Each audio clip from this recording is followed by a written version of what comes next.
Hello everyone and welcome back to a new video. In this video, I'm gonna show you guys how you can fix the lane assist error on your Volkswagen.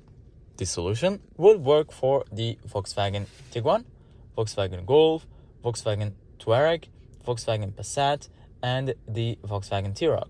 So if you guys have any of these models, just follow the steps I'm going to show you. So the first thing that you need to do, guys, is go to your navigation screen in the right side of your steering wheel. I'm gonna give you guys a closer look, and then once you're here, guys, all you need to do, guys, is go to the home section firstly by clicking on the menu button, and then here you're gonna find all of your apps.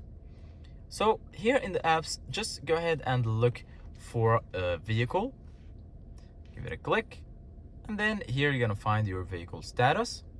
In the bottom right, you're gonna find settings.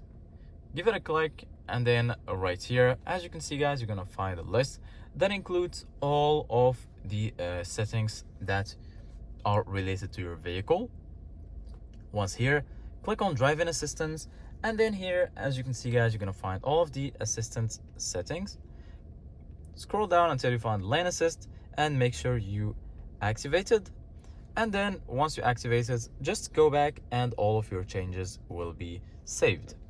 So this is it, guys, for today's video. Thank you guys for watching, and see you guys in the next video.